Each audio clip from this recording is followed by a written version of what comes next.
जय हिंद। मैं हूं राजेश सिन्हा। दोस्तों, आज भी बात ईरान युद्ध की ही होगी। आज भी बात डोनाल्ड ट्रंप की ही होगी और ईरान के फॉरेन मिनिस्टर अब्बास अरागची की होगी। आज की जो जानकारी मैं आपके लिए लेकर आया हूं वो पिछले 1.5 महीने से बिल्कुल अलग है। हमने जब भी वीडियो बनाया है, जब भी आपको कोई जानकारी दी है, तो हम आपको अमेरिका इजराइल की तरफ से ईरान पर हुए हमलों और ईरान की तरफ से हुए पलटवार, लेबनान के ऊपर जो बर्बादी हुई है उसकी, और खाड़ी के देशों में जो सैन्य अड्डे हैं अमेरिका के, वहां पर हुई बर्बादी की जानकारी दी है। आज कुछ अलग है। जी हां, अभी से थोड़ी देर पहले की बात है। डोनाल्ड ट्रंप ने, जो अमेरिका के राष्ट्रपति हैं, उन्होंने अपने social media platform truth social पर एक पोस्ट डाला है। मैं उसे बाद में एक्सप्लेन करूंगा, पहले मैं पढ़ता हूं। ट्रंप लिखते हैं, Iran has just announce that the state of Iran is fully open and ready for full passage.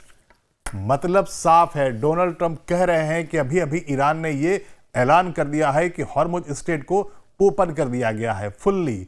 यानी जो अभी आप लगातार सुन रहे होंगे करीब 40 दिनों और के युद्ध के बाद से कि लगातार वहां पर बारूदी सुरंगों का जाल बिछाकर ईरान ने रख दिया था, माइंस लगा दिया था, और वहां से कोई भी टैंकर गैस का हो या कच्चा तेल का नहीं गुजर रहा था जब तक ईरान उसे परमिशन नहीं दे रहा था, और उससे पूरी दुनिया की अर्थव्यवस्था पर असर पड़ने लगा था। वो हॉर्मुज स्ट्रेट अब खुल गया है। ये मैंने जो अभी पोस्ट आपको पढ़कर सुनाया वो डोनाल्ड ट्रंप का था। अब मैं ईरान के foreign minister Syed Abbas Araghchi, उनका जो बयान है, जो उन्होंने एक्स पर पोस्ट किया है, वो पढ़ के सुनाता हूं। In line with the cease fire in Lebanon, the passage for all commercial vessels through the straight of Hormuz is declared completely open for remaining period of cease fire. यहां पर एक राइडर है, यहां पर एक ट्विस्ट है। Donald Trump ने कहा कि जो स्ट्रेट ऑफ हॉर्मुज है वो खोल दिया गया है पूरी तरह से और वहां से कोई भी जहाज गुजर सकता है। लेकिन उसके थोड़ी देर पहले जो पोस्ट डाला था ईरान के फॉरेन मिनिस्टर ने, उसमें उन्होंने लिखा है कि जब तक सीज फायर रहेगा, यही तो पूरी कहानी है, यही तो पूरा मामला है। पहले भी ईरान यही तो कह रहा था कि अगर उसके ऊपर हमले होते रहेंगे तो वो न सीज फायर को मानेगा और ना ही युद्ध को रोकेगा। और डोनाल्ड ट्रंप जैसे हर बार अपनी जिद पर अड़े रहते थे, इसी जिद पर अड़े थे कि ईरान को बातचीत के टेबल पर आना पड़ेगा, और वो भी अमेरिका की शर्तों पर। बातचीत के टेबल पर ईरान एक बार नहीं कई बार आया। 3 बार इनडायरेक्ट टॉक्स हुई, इस्लामाबाद में सीधी बातचीत हुई, वो भी अमेरिका के वाइस प्रेसिडेंट जेडी वेंस की मौजूदगी में। लेकिन नतीजा नहीं निकला था। उसकी वजह 2 बहुत साफ थी। पहला तो यह कि जो सीज फायर का ऐलान किया था डोनाल्ड ट्रंप ने, उसके बाद से भी इजराइल लगातार लेबनान पर हमले करता रहा। इजराइल के प्राइम मिनिस्टर बेंजामिन नेतन्याहू बार बार ये कह रहे थे कि सीज फायर में हमने लेबनान को नहीं रखा है। तो यहीं पर तो पूरी कहानी थी।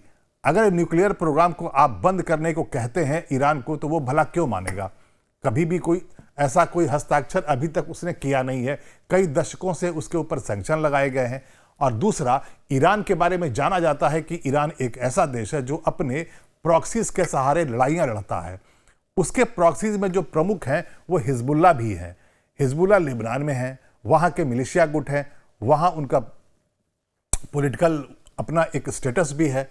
तो अगर हिजबुल्ला पर आप लगातार हमले करते रहेंगे, मैं इजराइल की बात कर रहा हूं, अगर इजराइल लगातार लेबनान में हमले करता रहेगा और हिजबुल्ला के लड़ाकों को अगर मारता रहेगा, वहां पर बर्बादी करता रहेगा, तो भला ईरान किसी भी समझौते के टेबल पर कैसे आता, कैसे बातचीत होती, कैसे समझौता पे दस्तखत हो जाता, कैसे उसका एक ड्राफ्ट तैयार हो जाता? इसीलिए नहीं हो रहा था। तो हो यूं रहा था कि डोनाल्ड ट्रंप शुरू से ही, यानी 28 फरवरी जब सवेरे 8:15 बजे उन्होंने ईरान पर हमला किया था, तब से लगातार वो गलतियां किए जा रहे थे। हर फैसला उनका गलत साबित हो रहा था। एक एक कर बात कर लेते हैं। पहला जो उन्होंने गलत फैसला किया वो ये किया कि ईरान पर उन्होंने बिना सोचे समझे और अपने एडवाइजर्स की मर्जी के खिलाफ हमला कर दिया। जब उन्होंने हमला किया था तो उन्हें बेंजामिन नेतन्याहू, जो इजराइल के प्राइम मिनिस्टर हैं, उन्हें समझा दिया था कि आप वहां हमला करो और एक झटके में आपके पास एग्जैक्ट कोऑर्डिनेट्स आ गए हैं अगर कि कहां पर सुप्रीम लीडर अयतुल्ला खुमैनी है, कहां पर रक्षा मंत्री हैं, कहां पर IRGC के कमांडर इन चीफ हैं, और उस दिन सब एक साथ थे, एक ही छत के नीचे थे। यही मौका देखा डोनाल्ड ट्रंप ने और बेंजामिन नेतन्याहू ने और सीधा हमला कर दिया और एक झटके में 28 फरवरी को सवेरे सबको मार दिया। एक झटके में वहां सुप्रीम लीडर, रक्षा मंत्री, आईआरजीसी के कमांडर इन चीफ और 40 से ज्यादा कमांडर्स और अधिकारी नेता मारे गए। ईरान में इस तरह का हमला करने के पहले जो डोनाल्ड ट्रंप की स्ट्रेटेजी थी, जो कैलकुलेशन था, वो ये था कि एक बार अगर हम सुप्रीम लीडर को मार देंगे तो वहां जो बचे खुचे जो लोग रहेंगे वो इस लायक रह ही नहीं पाएंगे कि वो लड़ाई लड़ पाएंगे। लेकिन जब पलटवार ईरान करने लगा और एक साथ 8 देशों में, खाड़ी के जो 8 देश हैं, वहां पर जो सैन्य अड्डे अमेरिका ने बना रखे थे, वहां जब भयानक पलटवार होने लगा, जब वहां ड्रोन शाहिद 131 और 136 से हमले होने लगे, जब वहां से मिसाइल्स दागे जाने लगे, हाइपरसोनिक मिसाइल से हमला ईरान करने लगा, और वो भी एक जगह से नहीं। ईरान के अंदर में 31 आईआरजीसी के जो ब्रिगेड्स थे, उनके पास ऑटोनॉमी है और उनके पास स्टैंडिंग ऑर्डर था सीनियर खमनई, अयतुल्ला खमनई का दिया हुआ, कि अगर वो नहीं रहते हैं, अगर सरकार नो कांटेक्ट में आ जाती है तो और हमला होता है ईरान के ऊपर, तो आप इंडिपेंडेंट है, आपके पास हमारा मैंडेट है, परमिशन है, आप अलग अलग जगहों से हमला करेंगे इजराइल के ऊपर और खाड़ी के देशों में अमेरिका के जो मिलिट्री एसेट्स है उन पर। और यही हुआ। हमला 28 फरवरी को जब ईरान के ऊपर अमेरिका और इजराइल ने किया, उसके चंद घंटों के भीतर ही भयानक पलटवार होने लगा। और यहां पर आधिकारिक बयान है डोनाल्ड ट्रंप का। उन्होंने कहा कि उन्हें यह अंदाजा ही नहीं था कि ईरान जो पलटवार करेगा वो खाड़ी के इन देशों पर करेगा। कुछ दिनों में ही खाड़ी के देशों को समझ में आने लगा, जॉर्डन को, कतर को, बहरीन को, सऊदी अरबिया को, जहां पर हमले ईरान कर रहा था, कि अमेरिका ने उन्हें बिना कारण उन्हें एक युद्ध में ढकेल दिया है और बर्बादी उनकी धरती पर हो रही है। सबको यही लग रहा था कि यह जो युद्ध है वो इजराइल और ईरान के बीच का है, तो जब इजराइल का युद्ध है तो बर्बादी खाड़ी में इन देशों की धरती पर हो क्यों रही है। उन्होंने दबाव डालना शुरू कर दिया। वहीं नाटो ने भी दबाव डालना शुरू कर दिया कि हम आपके साथ नहीं हैं, और डोनाल्ड ट्रंप के खिलाफ अमेरिका के अंदर प्रदर्शन होने लगे।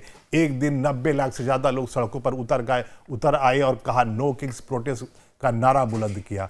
90 लाख से ज्यादा अगर अमेरिकी जनता एक साथ एक ही दिन सड़कों पर आ जाएंगे, और पहले भी नो किंग्स प्रोटेस्ट हो चुका है डोनाल्ड ट्रंप के खिलाफ, तो ये सब जो भारी दबाव पड़ने लगा, जोसेफ केंट जो नेशनल टेररिज्म सेंटर के जो प्रेसिडेंट थे, उन्होंने रिजाइन कर दिया और साफ लिख दिया अपने रेजिग्नेशन लेटर में कि ये जो सीधा थ्रेट तो ईरान से अमेरिका को था ही नहीं, यह युद्ध था इजराइल का, जिसे ट्रंप ने बिना कुछ सोचे समझे अमेरिका पर थोप दिया। और जब डोनाल्ड ट्रंप ये कहते थे कि वो न्यूक्लियर प्रोग्राम को रोकने वहां गए हैं, वहां हमला इसलिए किया है, तो वहां पर तुलसी गबार्ड जो नेशनल इंटेलिजेंस की डायरेक्टर है ट्रंप एडमिनिस्ट्रेशन में, उनका लिखित बयान आ गया कि वहां पर तो न्यूक्लियर प्रोग्राम चल ही नहीं रहा था। 2025 के जून में जो युद्ध हुआ था 12 दिनों का इजराइल और ईरान के बीच में, उसी समय उसके न्यूक्लियर फैसिलिटीज को बर्बाद कर दिया गया था और वहां पर कोई परमाणु कार्यक्रम चल नहीं रहा था। तो जो डोनाल्ड ट्रंप कह रहे हैं कि परमाणु कार्यक्रम को रोकने वहां पर गए हैं, वो झूठ है। पूरी दुनिया को यह मालूम था और यह साबित हो चुका है कि डोनाल्ड ट्रंप की जो नजर थी वो ईरान के तेल के कुओं पर थी, और उन्हें यह समझा दिया था बेंजामिन नेतन्याहू ने कि आप ईरान पे कब्जा पहले से भी करना चाहते थे। जैसा कि एक उनका वीडियो वायरल है जो कई दशक पुराना है, जिसमें वो कहते हुए सुने जाते हैं, कोई भी सुन सकता है, आप भी जाकर सोशल मीडिया में कहीं पर सुन सकते हैं। वो ये कहते हुए सुने गए थे कि अमेरिका को ईरान के तेल के कुओं पर कब्जा कर लेना चाहिए। तो एकदम सीधी सी बात है कि उनकी नजर थी तेल के कुओं पर। अब बेंजामिन नेतन्याहू की जो निगाहें थी वो ईरान को कमजोर करने की थी। वो ये चाहते थे कि एक ऐसा युद्ध हो जाए जिसमें अमेरिका भी इन्वॉल्व हो जाए सीधी लड़ाई में, और ताकि अमेरिका और इजराइल एक साथ मिलकर ऐसा हमला करें कि ईरान कम से कम 10-20 वर्षों तक दोबारा कोई युद्ध लड़ने लायक नहीं रहे। वैसे अगर देखा जाए तो इजराइल अपने मकसद में बहुत हद तक कामयाब हो गया है। कहा तो यह भी जा सकता है कि इजराइल ने डोनाल्ड ट्रंप को बना दिया, उन्हें कुछ इस तरह से समझा दिया कि वो उनके ट्रैप में फंस गए और अमेरिका को इस युद्ध में थोप दिया।